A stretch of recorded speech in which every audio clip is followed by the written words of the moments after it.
He taught them the arts: music, painting, poetry, and dance.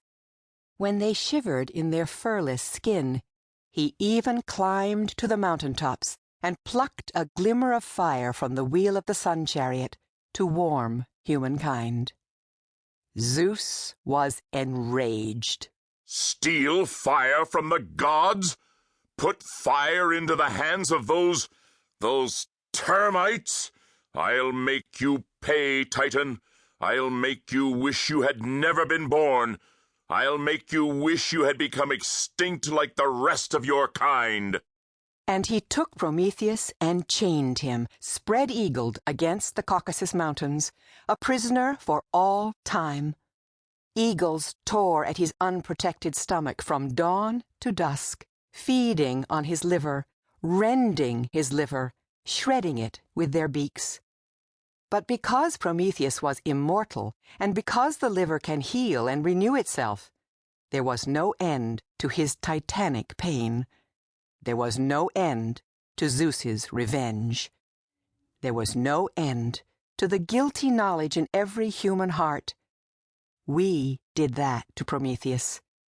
He stole fire for us. He is suffering for us. Why do I tell you this?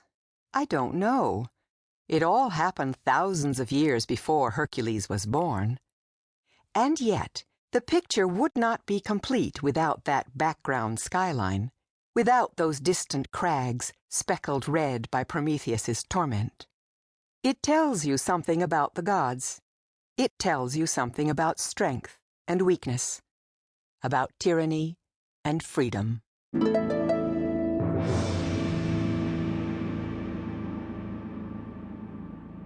Strangle him, bite him, crush him in your coils, raged the Queen of the Gods, thrusting her face so low that her cheeks flushed with blood.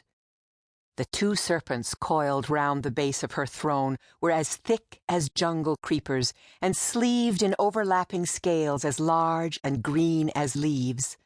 They blinked their hooded eyes, and their forked tongues flickered lovingly round her cheeks and ears. "We hear, O Hera.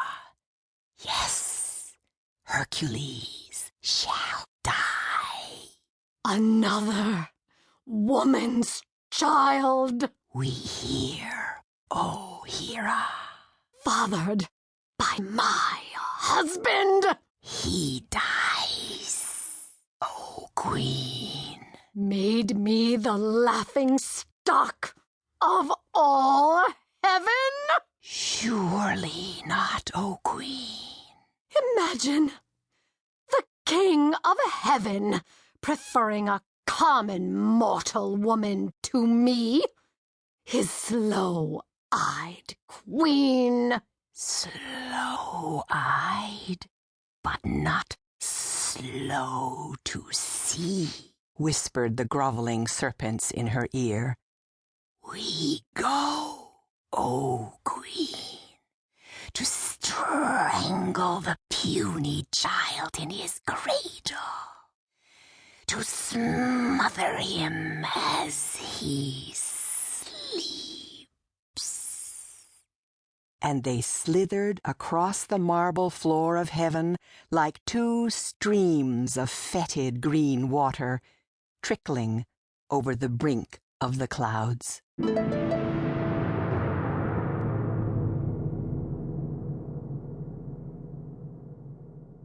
The baby's cradle stood in the shade of the eaves, and his hands reached for the lazy flies that circled overhead.